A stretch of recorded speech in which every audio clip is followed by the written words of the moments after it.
red gets attention. It's the color of stop signs, fire engines, nail polish and Prince's little Corvette. Some evidence suggests that our ability to see red stays with us longer than other colors. For people with dementia, it can be difficult to distinguish between hues, but red seems to fade out later than blues or greens. And so, when the German company Huey designed a bathroom for people with memory loss, it relied on red. The dementia care bathroom has fixtures highlighted in red on a white background. The bright red draws attention to only those parts that a user needs to touch: the pump on the soap dispenser, the flush buttons above the toilet, and especially, in case of a fall, the grab bars. I always think of color as being this kind of extra. It's pretty, says Ellen Lupton, curator of contemporary design at the Cooper Hewitt, Smithsonian Design Museum. But here, color serves a purpose. Hundreds of thousands of Americans get hurt in bathrooms, most of them by falling. Brightly colored fixtures can make the bathroom easier to navigate, and quite possibly safer, not just for dementia patients but for anyone who's less than fully alert in the morning. Color, Lupton says, becomes something that's cognitive and functional. Brightly colored fixtures can make the bathroom easier to navigate for dementia patients and anyone who's less than fully alert in the morning. Courtesy of Huey. Huey's bathroom fixtures appear in an imaginative exhibition at the Cooper Hewitt organized by Lupton and Andrea Lips, assistant curator of contemporary design. Called The Senses, Design Beyond Vision, the show explores how our senses feed off and reinforce one another, conveying critical information and sending signals we're not aware we're picking up. With such playful and touchable projects as a fountain of feathers, or a furry wall that plays music when visitors rub against it, the show is unusually tactile and interactive. But many of the objects also have potential applications that bring in smell, sound, taste and touch, as well as sight, in ways that could keep us healthier or make our surroundings work better for everyone. The noisy soundtrack of a hospital, for example, includes innumerable buzzing and beeping medical monitors.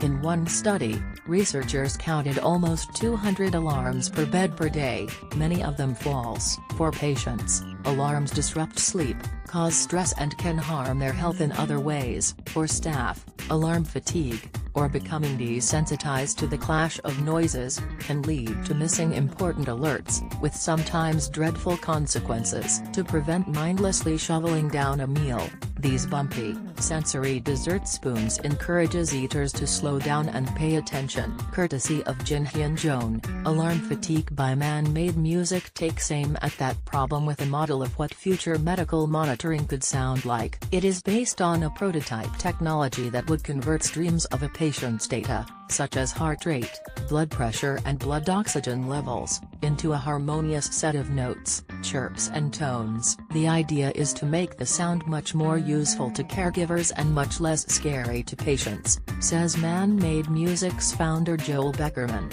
a composer and sonic branding specialist who developed the technology along with composer Joel Dweck. Current hospital devices, Beckerman says, speak different languages, emitting multiple unique tones. It adds up to an overwhelming number of separate sounds for hospital staff to keep track of. By using the properties of music, the sounds Dweck and Beckerman envision in Alarm Fatigue could convey more information to caregivers, and in a form that would be easier to grasp, plus more pleasant, than a jangle of unrelated beeps. Then, against a calmer and more coherent backdrop, an emergency alert would stand out even if it's not shrieking, Beckerman says. Alarms wouldn't have to be so alarming. Some studies have found that brightly colored plates encourage Alzheimer's patients to eat more. Courtesy of Sha Yao, The Senses includes products and prototypes that use sensory design to encourage healthy behaviors at home. Take eating. On the whole, Americans do too much of it. Often we don't really notice what or how much we're consuming. In what Lips calls our rote behaviors, insert food, chew, swallow. What if utensils encouraged eaters to slow down and pay attention? designer Jin Hyun-jong created a collection of highly textured spoons in plastic, wood and other materials chosen as much for the way they sound and feel in the mouth as for their looks. It's impossible to imagine mindlessly shoveling down a meal with these bumpy, curvaceous food toys. For elderly people with dementia, though, it's sometimes hard to eat enough.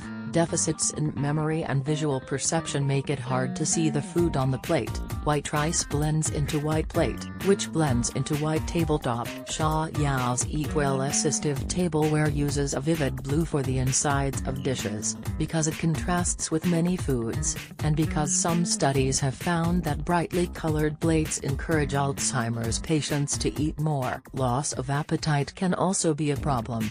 Rod Designs Oud Scent Player wafts different scents to stimulate appetite before each meal. Copyright Oud/Rod. If you're living in a facility where you're not close to the kitchen, food can become more abstract, and not really a part of your day, Lupton says. People miss out on the sensory cues that announce mealtime, the clattering of pots and the aromas of food on the stove. So Rod Designs Oud Scent Player wafts different scents to stimulate appetite before each meal, maybe grapefruit in the morning, pizza at lunchtime and chocolate cake at dinner. Sensory tools can promote eating as much as suppress it. Design that engages multiple senses also makes it easier for people with limited sight or hearing to navigate the world. Stephen Landau's prototype for an audio-tactile map of the Smithsonian Museums in Washington, D.C., presents information in a touchscreen, audio text and 3D bronze models of the buildings. It's intuitive and inviting to all. Operating,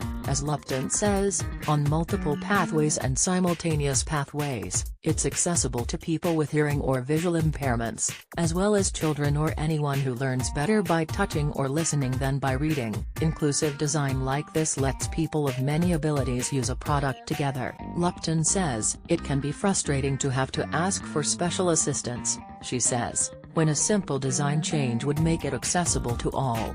Stephen Landau's prototype for an audio-tactile map of the Smithsonian Institution presents information in a touchscreen, audio text and 3D bronze models of the buildings. Courtesy of Stephen Landau. In the same vein, Leven is a set of prototype kitchenwares designed by Simon Air, who has partially sighted in one eye. His pieces use tactile feedback and color contrast to give reassurance in the kitchen to people who are blind or have low vision. Lupton says, a white cutting board is scored with black grooves, and a mug has an indentation for your thumb. The thinner material there allows you to feel a temperature change as you pour hot coffee. That sensory feedback is satisfying for any user, Lupton says, adding that the mug is very attractive, physically and visually.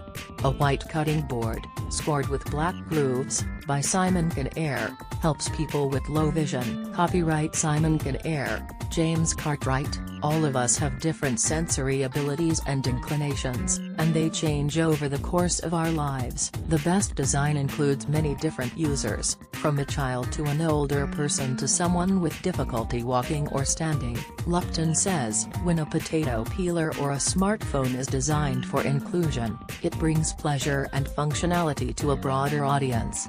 Products and technologies that draw on multiple senses might keep us healthier, happier or more connected to the world around us. Lupton says, all design should be accessible, and all design should be sensory.